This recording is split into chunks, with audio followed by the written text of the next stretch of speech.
طالبہ السلام علیکم۔ پچھلی ویڈیوز میں ہم نے اپنے درسی کتاب کا جو پہلا سبق ہے اس کا ایک حصہ پڑھ لیا ہے، جس میں ہم نے قرآن کی آیتیں سمجھنے کی کوشش کی تھی۔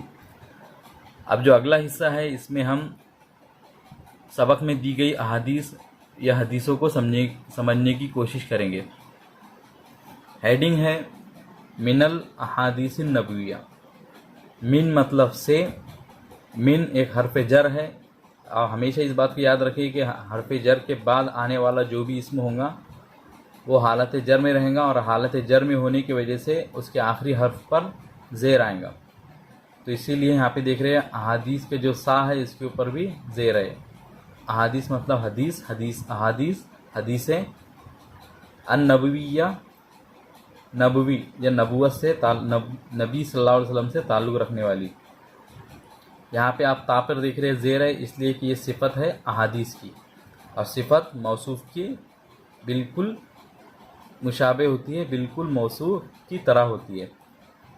ترجمہ اس کا احادیث نبوی سے،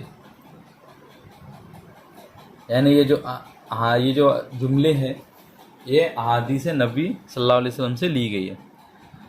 پہلا جملہ ہے من یسر علی معسر یسر اللہ علیہ فی الدنیا والآخرۃ۔ من مطلب جو کوئی بھی، یسر آسانی پیدا کرے، علی مطلب پر، علی ایک حرف جر ہے، معسرین تنگ حال پر یعنی کسی پریشان حال پر۔ یہاں پہ حرف جر کے بعد آ رہا ہے معسر لفظ، اس لیے اس کے آخری حرف پر دو زیر ہے۔ یسر اللہ آسانی پیدا کرے گا اللہ تعالی۔ یہاں پہ اللہ یسرا کا فاعل ہے، اور فاعل ہمیشہ حالت رفع میں آتا ہے، اور حالت رفع میں آنے کی وجہ سے اس کے آخری حرف پر پیش آیا ہے۔ علیہ پر، اس کے، علی مطلب پر، اور ہو مطلب یہی اس کے۔ علی ایک حرف جر ہے، یہاں پہ میں نے بتا دیا آپ لوگ۔ فی مطلب میں، الدنیا والآخرۃ۔ فی مطلب میں، فی ایک حرف جر ہے، اس لیے الدنیا والآخرہ دونوں حالت جر میں ہے۔ ترجمہ اس کا جو کسی تنگ حال پر آسانی پیدا کرے گا اللہ تعالیٰ اس کے لیے آسانی پیدا کرے گا دنیا اور آخرت میں۔ یعنی اگر کوئی شخص کسی پریشان حال کی مدد کرے گا تو اللہ تعالیٰ بھی اس کے لیے آسانی دنیا اور آخرت میں آسانی پیدا فرمائے گا۔ دوسرا جملہ ہے ان الصدقۃ لتطفئ غضب الرب۔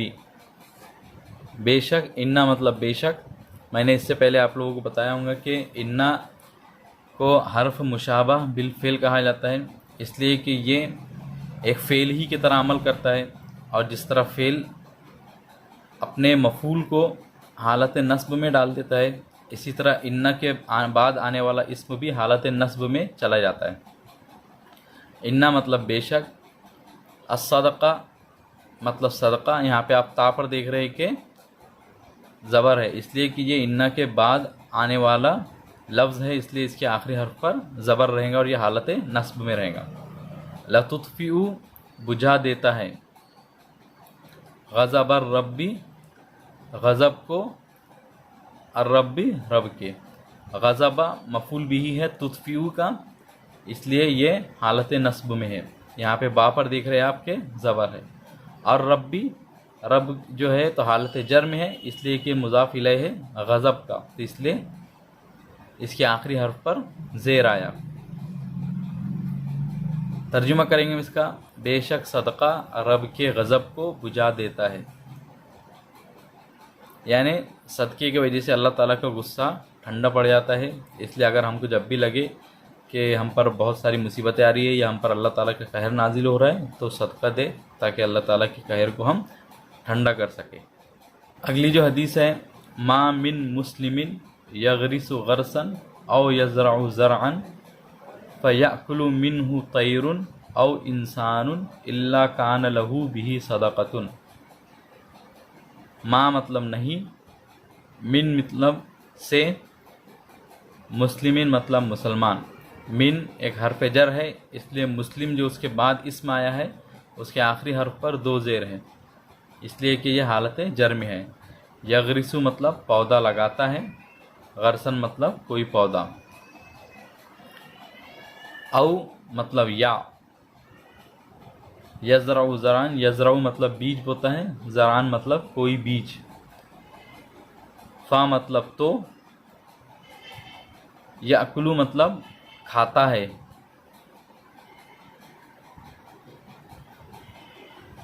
یاکلو مطلب کھاتا ہے۔ منہو، منہو مطلب من مطلب سے اور ہو مطلب اس، یعنی اس سے۔ طیرن کوئی پرندہ، یہاں پہ آپ دیکھ رہے ہیں کہ طیرن کے آخری حرف پر دو پیش ہے اور انسانن کے آخری حرف پر بھی دو پیش ہے، اس لیے کہ یہ دونوں فاعل بن رہے ہیں یاکلو کا۔ کھانے کا عمل طیر یعنی پرندہ اور انسان کر رہے ہیں، اس لیے یہاں پہ یہ یاکلو کا فاعل بن رہے ہیں۔ او مطلب یا اور انسان مطلب کوئی انسان، اللہ سوائے، کانا ہوتا ہے یا تھا۔ کانا ہمیں ایکچولی اس کا ترجمہ تھا سے ہونا چاہیے، لیکن یہاں پہ جملے کے لحاظ سے ہم اس کا ہوتا ہے سے ترجمہ کر رہے ہیں۔ بھی حرف جر ہے اور ہی اس کا مجرور ہے۔ صدقۃن صدقہ، اب ترجمہ کیا ہے اس کا ہم آگے دیکھتے ہیں۔ نہیں ہے کوئی مسلمان جو پودا لگاتا ہو یا کوئی بیج بوتا ہو تو اس سے کھاتا ہو کوئی پرندہ یا کوئی انسان، سوائے اس کے کہ وہ اس کے لیے صدقہ ہو جاتا ہے۔ یعنی جب بھی کوئی مسلمان کوئی پودا لگاتا یا کوئی بیج لگاتا اور اس پودے سے یا اس درخت سے اگر کوئی پھل نکلے یا کوئی دانہ نکلے اور اس دانے کو کوئی پرندہ یا کوئی بھی انسان کھاتا ہے تو وہ ایک مسلمان کے لیے ثواب کا عمل بن جاتا ہے اور وہ اس کے لیے ایک صدقہ بن جاتا ہے۔ چوتھا جو جملہ ہے، من عال جاریتین حتی تبلغا جاء یوم القیامت انا وہو ضم اصابعہ۔ من مطلب جو یا جو کوئی، اعلیٰ مطلب کفالت کرے یا پرورش کرے، جاریتین دو لڑکیوں کی، حتیٰ یہاں تک کہ۔ جاریتین جو ہے تو یہ مفعول بھی ہے اعلیٰ کا، اس لیے یہ حالت نصب میں آ رہے ہیں۔ جاریتن واحد ہے اور جاریتان اس کے حالت رفع کی حال میں اس طرح ہم مثنیٰ بنائیں گے، اور جاریتین حالت نصب اور جر میں مثنیٰ ہوں گا۔ تبلغا وہ بالغ ہو جائے یعنی وہ بڑی ہو جائے۔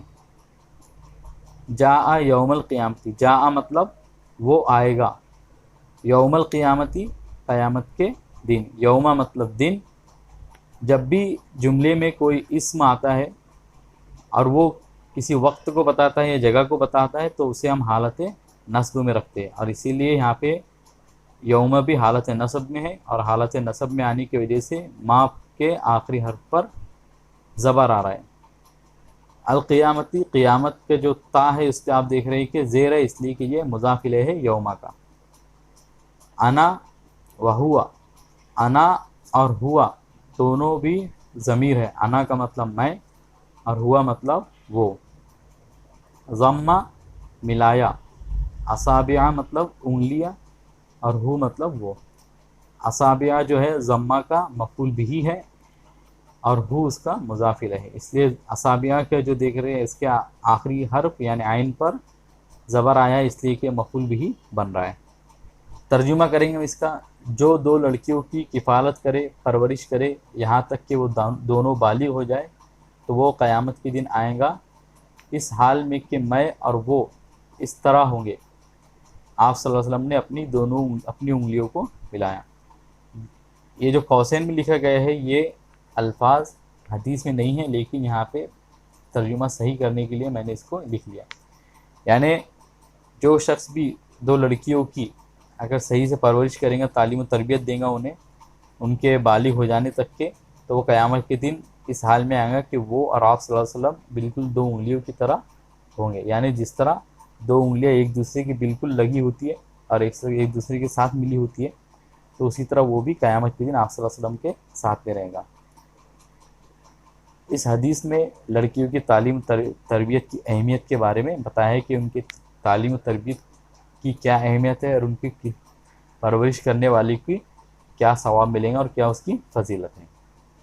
اب اگلا جو جملہ ہے وہ ہے خیر بیت فی المسلمین بیت فیہ یتیم یحسن الیہ وشر بیت فی المسلمین بیت فیہ یتیم یساء الیہ۔ بہترین اور بیتن مطلب گھر، خیرو کا مضاف الیہ بیتن اس لیے یہ حالت جر میں ہے۔ فی المسلمین، فی مطلب میں، مسلمین مسلمانوں کے، مسلمین حالت جر میں ہے اس لیے کہ فی کے بعد آ رہا ہے، فی ایک حرف جر ہے۔ بیتن وہ گھر، فیہ یتیم جس میں کہ یتیم ہو، فیہ میں اس کے، یتیم ایک یتیم۔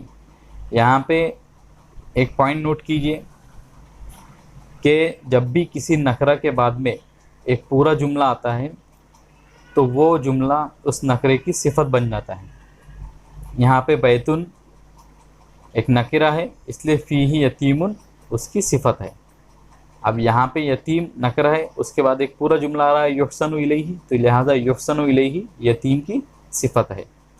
بیتن فیہ یتیم یحسن الیہ، یحسن مطلب حسن سلوک کیا جاتا ہو، الیہ الی مطلب طرف، ہی مطلب اس کے یعنی اس کی طرف،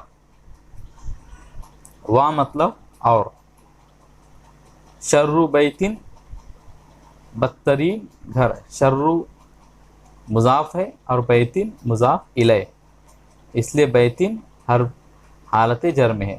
فی المسلمین مسلمانوں میں، فی مطلب میں، فی ایک حرف جر ہے اس لیے مسلمین حالت جر میں ہوگا۔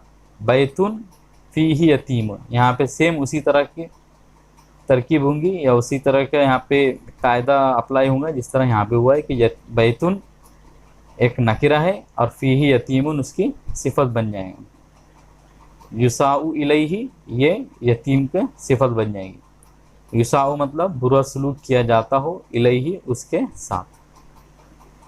ترجمہ کریں گے ہم اس کا، مسلمانوں میں سب سے بہترین گھر وہ ہے جس میں کوئی یتیم ہو، جس کے ساتھ حسن سلوک کیا جاتا ہو، اور مسلمانوں میں سب سے بدترین گھر وہ ہے جس میں کوئی یتیم ہو اور اس کے ساتھ برا سلوک کیا جاتا ہو۔ اس میں اس حدیث کے ذریعے ہم کو معلوم چلا کہ یتیموں کے ساتھ ہمیں اچھا سلوک کرنا چاہیے اور ان کی اچھی تعلیم تربیت اور ان کے ساتھ میں اچھے رویے سے پیش آنا چاہیے۔ تو آج کے کلاس میں بس اتنا ہی۔ اس سبق ہم جو بقیہ حصہ ہے وہ اگلی ویڈیو میں پڑھیں گے، تو ملیں گے آپ سے اگلی ویڈیو میں۔ السلام علیکم۔